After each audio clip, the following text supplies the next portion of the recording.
Have you ever walked into your home, looked around, and just wanted to walk right back out? Not because your house is dirty, and not because you don't care, but because there's simply too much surrounding you and you no longer know where to begin. Should you clean the floor or the table first? Should you pick things up or dust the surfaces? Which one makes more sense to do first? In the end, you decide to do nothing at all. But don't worry, that doesn't mean you're lazy. It only means you haven't found a starting point that feels small enough, clear enough, and manageable enough. In today's video, I'll share 4 very simple tips to help you ease into cleaning without feeling overwhelmed. The first tip is about how to begin. When you're not used to cleaning and everything looks messy, knowing where to start is the most important thing. The second tip will show you how to clean your floors gently without using too much energy. The third tip will guide you through cleaning your bathroom without needing any strong chemicals. And the final tip will help you keep your kitchen clean even if you cook every day. If you find this content helpful, don't forget to like, share, and subscribe to the channel. Your support is what motivates us to keep sharing more meaningful ideas. Thank you for being here. Now let's begin with the first tip. Tip 1. Where should you start if you're not used to cleaning? One of the biggest reasons people can't begin is that they feel overwhelmed. You look around and see something that needs attention everywhere. There's food left on the stove, papers are scattered across the table, clothes are piled on the sofa. You keep telling yourself you'll clean everything over the weekend. But when the weekend comes, you're tired or busy, or you put it off again. And your home stays the same. What you need right now isn't a huge cleaning plan. What you need is a very small way to begin. I call it the 10 minutes 1 spot, 3 baskets rule. First, set a timer for exactly 10 minutes, not more, not less. It's short enough that it won't feel intimidating, but long enough to make a small difference. Second, choose just 1 spot. Not the whole room, not the entire dining table. Just 1 drawer, 1 shelf or a chair that's piled with stuff. And finally, get 3 baskets or bags.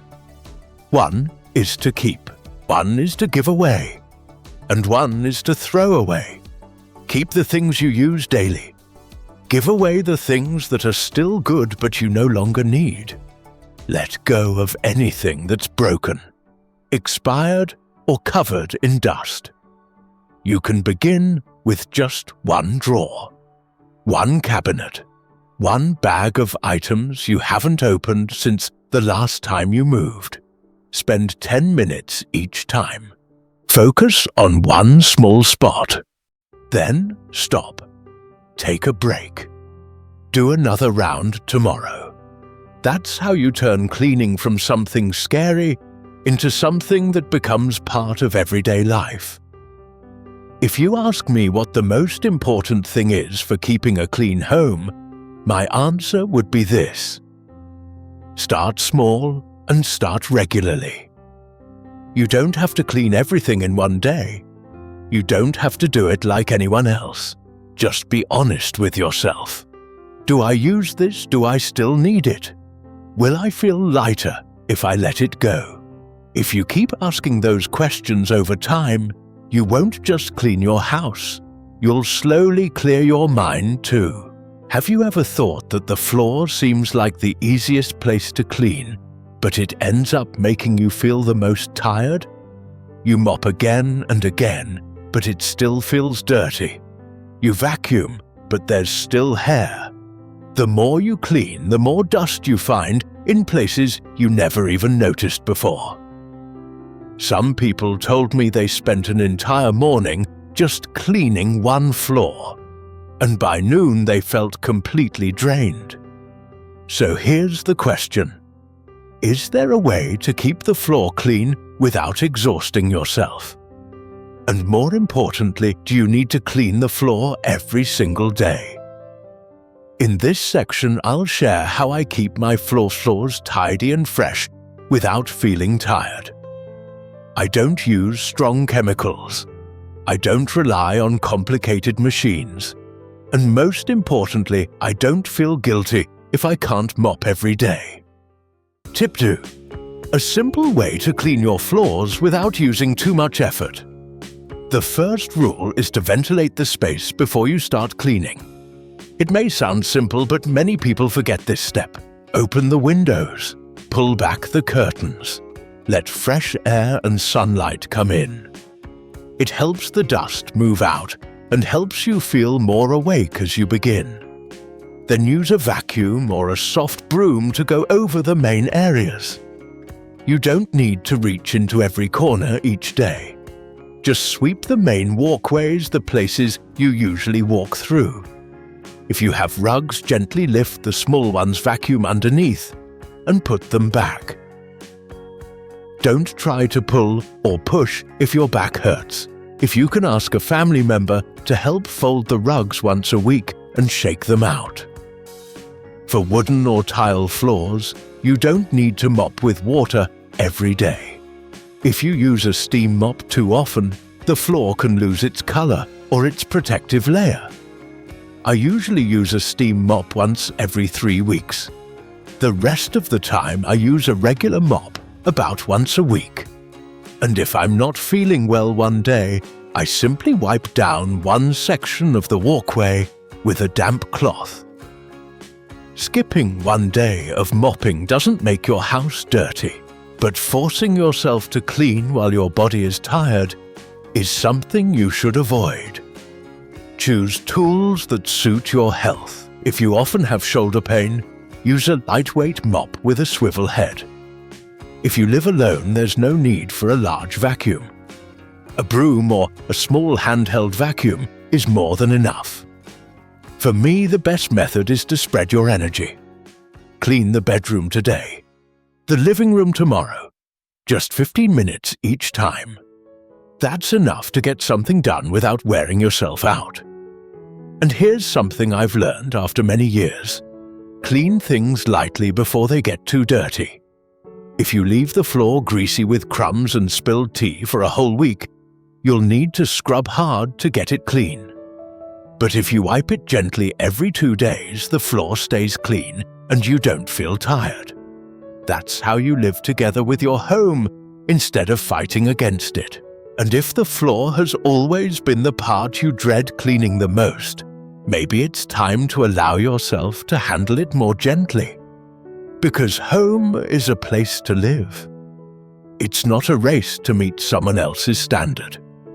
What matters most is being able to walk lightly, protect your health and still feel good after cleaning just one part of the house.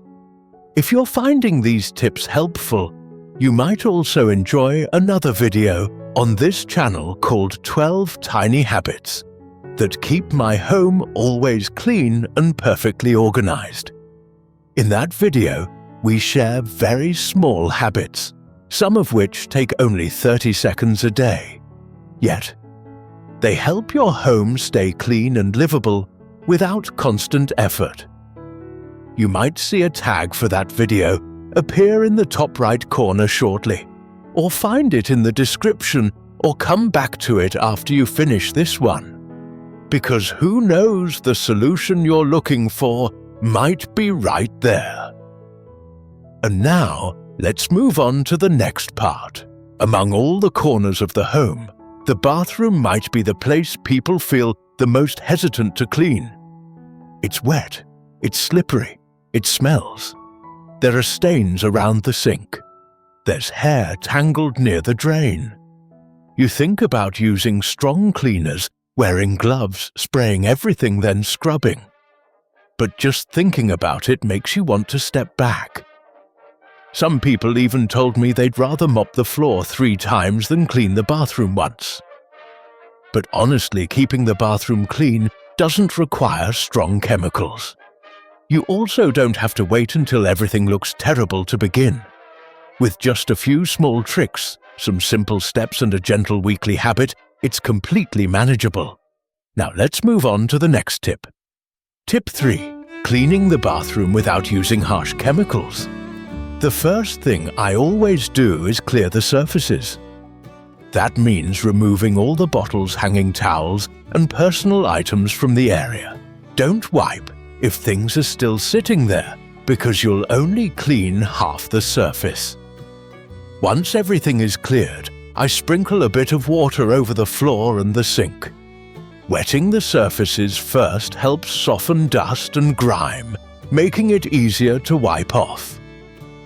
For tangled hair around the drain, I use an old cloth or paper towel to gather it and throw it straight into the trash. Don't let it go down the drain. Don't leave it long enough that you have to reach in with your hand. Next is cleaning the mirror and faucets. Many people use chemical glass cleaners, but I usually use diluted vinegar or a bit of alcohol. If I have an almost empty tube of toothpaste, I cut the bottom off and use what's left inside to scrub the shower head and handles. Toothpaste cleans quite well and isn't too harsh. Sometimes I even use leftover shampoo, the kind I no longer use, to wipe down small details in the bathroom. For stains in the corners or the white buildup on tiles, I often use powdered EM soap. This type doesn't contain synthetic surfactants, so it's safer for your skin and better for the environment. If you don't have that, you can use baking soda mixed with hot water. I don't scrub with a regular hand brush. Instead, I use an electric brush or a battery-powered spinning scrubber. It saves energy, prevents me from bending over too long, and cleans more evenly. For the toilet, I don't use tablets with strong odors. I pour a spoonful of sodium bicarbonate into the bowl. Wait a few minutes, then gently scrub with a brush. Once a week is enough. Finally, I rinse everything in one go. That includes the sink, the floor, and the shower area. This helps wash away dust, leftover soap hair, and dirty water. After cleaning, I take the brushes and cleaning cloths outside to the balcony and dry them in the sun. Don't leave them damp inside the house. That's one of the reasons bathrooms get moldy and start to smell. I know many people still believe that strong chemicals are the only way to get things clean. But in truth, consistency and gentle weekly habits are what keep things clean. If your bathroom gets too dirty, you'll have to use a lot of effort to clean it. But if you do it once a week, it takes less than 15 minutes. More importantly, you'll feel more at ease when you walk in. No more musty smells, no more stains, no more feeling like you're stepping into a forgotten space. Cleaning the bathroom isn't about showing off a beautiful home. It's about making sure you feel like you deserve to live in a space that is clean, safe, and calming. If there's any place in the home that looks clean today but feels messy again by tomorrow, it's the kitchen. Just one meal can leave grease on the walls, veggie scraps in the corners, and dishwater splashed around the sink. Some people keep their homes very neat, but the kitchen always seems cluttered. Why is that? Because we use the kitchen every single day. Every meal, every bit of food prep, every time we cook leaves something behind. But that doesn't mean you need to scrub the whole kitchen after every meal. And it doesn't mean you need harsh chemicals to keep it clean. The truth is, all you need are a few simple ingredients, a light cleaning routine, and a more sustainable approach. Now, let's move on to the next tip. Tip 4. Kitchens get dirty fast because we cook every day. So how do we keep them clean for the long run? The first thing I always remind myself is this: don't let grease and water sit overnight. After I finish cooking, I use a dry cloth to quickly wipe the stove, the cabinet handles, and around the sink. This takes less than 2 minutes, but saves me from heavy scrubbing later. As for the sink, I don't wait until the weekend to clean it. Every 2 or 3 days, I boil a kettle of water and slowly pour it down the drain to push away buildup. Then I sprinkle a spoonful of sodium bicarbonate into the drain, wait a few minutes and pour more hot water. This helps dissolve grease, remove odors, and keep the pipes clear. If there's white residue or yellow stains around the sink, I use citric acid mixed with warm water. This solution works well for removing mineral deposits, dried grease, and old stains. Don't use cold water. Citric acid needs warm water to activate properly. When wiping stainless steel sinks or cooking surfaces, I use a soft cloth. I never use metal scrubbers. Scrubbing too hard can scratch the surface, which makes it easier for dirt to stick in the future. One small tip is to soak stainless steel parts like drain filters, mesh traps or drain covers in hot water mixed with sodium bicarbonate. Just place them in a small basin for an hour or 2, then rinse, and they'll shine like new. I also use this method for the washing machine drum faucet filters and even the range hood cover. These items don't get dirty every day, but if you clean them regularly, your kitchen will smell much fresher. One more important thing is ventilation. While I cook, I always open the window or turn on the exhaust fan. I don't let steam fish sauce smell or frying oil settle on the walls and cabinets.